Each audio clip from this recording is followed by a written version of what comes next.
Deb, good morning. Good morning. How are you? I'm doing well. How are you? I'm great. Thank you. Good to have you with us. I know we were talking about those who are living with diabetes, but talk about the foot in particular. Why is that such an important topic when it comes to diabetic care? Well, about half of all people who have diabetes have coinciding nerve damage. And it's very common for those with diabetes to have lack of circulation too. So you put these two things together and it causes problems in your feet.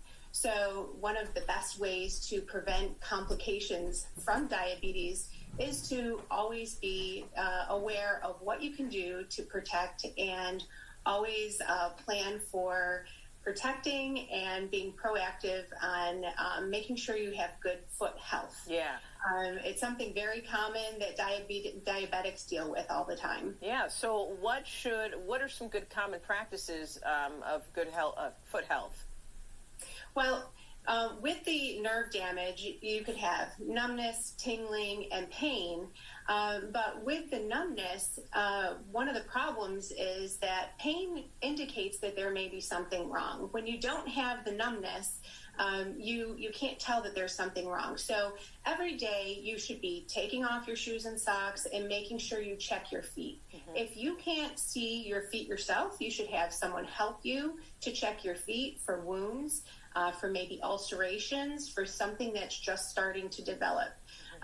Always be wearing shoes, even if you're in the house, because if you stub your toe, you may not even know that. And just a small little sore for a diabetic can cause complications where they're not healing as quickly. Wow. It could cause an infection, and that can cause complications where they may even need to have an amputation. Wow. So always making sure that you're protecting your feet. And also, along with that, making sure that you're wearing shoes that fit well. And they even sell diabetic socks. So these socks are smooth inside, making sure that you don't have seams that could even irritate your foot that you're not really feeling, that would cause sores in your feet as well. Are those like compression socks, or am I thinking of something else? Not so much. So you can have compression socks if you have some edema or swelling in your feet as well. But these are more like silk socks where they may be seamless. You know, sometimes when you wear bulky socks in the wintertime, you feel in your feet that it's uncomfortable if your shoes are kind of tight fitting. And we know to change the socks or move them around in our feet or in our shoes. Sure. But diabetics, if their feet are a little bit numb, they may not feel that within their shoe. All right. So that's why you need to make sure they're fitting well and you have nice thin socks as well. Yeah. You also mentioned that it's important to wash the feet every day, not necessarily soak, and keep the blood flow going. Yep. Don't soak them. Put lotion on your feet, but don't put the lotion in between your toes. You want to just make sure you're not breaking down your tissue. Keeping your blood flowing, so always making sure you're keeping active.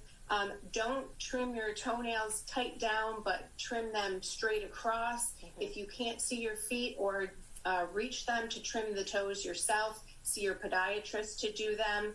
Just be very careful and very vigilant with your foot health. Okay, a lot to remember. You mentioned trimming the toenails just straight across, but not all the way down?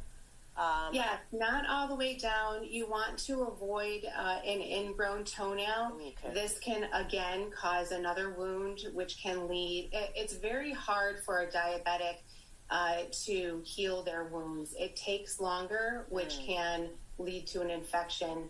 And that infection can get into your bloodstream. It could get into your bones, which can cause an amputation. All right. Some good reminders there. Good to know. Deb, thank you for joining us this week. We will see you next week. You have a great week.